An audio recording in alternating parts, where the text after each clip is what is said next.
Oui, merci Président. Oui, permettez-moi de revenir sur l'opération séduction que mène sous l'égide de Paris Europlace l'industrie financière française, le gouvernement, la région Île-de-France, la ville de Paris et le Gros Paris pour attirer les grands PDG bancaires qui souhaitent délocaliser leurs activités. Alors, nous venons quand même de voter dans le consensus la bonification en durée et sous la forme d'une exonération de taxes pour les employeurs avec un effet rétroactif au 6 juillet, les avantages fiscaux des attriers. C'est un dispositif qui a un double avantage car il n'a pas d'équivalent en Allemagne et la Grande-Bretagne est en train de réviser à la baisse les avantages de son propre système fiscal. Alors associé à la baisse programmée de l'impôt sur les sociétés en France qui vient également d'être votée en PLF dans un certain consensus, c'est une opération séduction qui me semble un peu de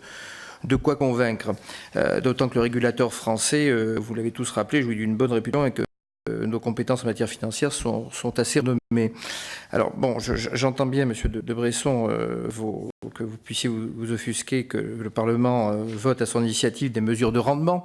Je rappelle quand même que la mini-taxe sur les transactions financières de la place de Paris, qui a été augmentée à 0,3%, là où elle demeure à 0,5% à la City, mais également des mesures de régulation comme l'élargissement de l'assiette aux transactions intadées de la TTF locale, qui n'a pas dû faire énormément peur à grand monde, dans la mesure où le ministre de l'économie et des finances a bien précisé qu'elle serait non opérationnelle, donc elle n'aurait pas d'effet, notamment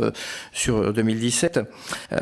Moi, je me demande quand même si le Brexit ne doit pas être une occasion d'assainir les pratiques des marchés. La Grande-Bretagne ne pouvant plus aller porter plainte au sens premier du terme contre le procédure de coopération renforcée européenne qui vise à mettre en œuvre une TTF qui est digne de ce nom, sous la houlette, pourquoi pas de la France, et de dégager des montants honnêtes qui, je le rappelle, comme l'a rappelé Madame la Présidente de la Commission des Affaires étrangères, servent le développement de pays en difficulté dans un contexte terroriste que nous subissons au plan international et qui me semble encore plus déstabilisant que l'augmentation du taux. Alors, compte tenu de ces enjeux qui sont, au-delà de l'économie et des finances, des enjeux éthiques et quasiment de civilisation, moi j'aimerais bien savoir quelles sont vos positions respectives sur les possibilités de réforme financière qu'offre en la matière le Brexit. Merci.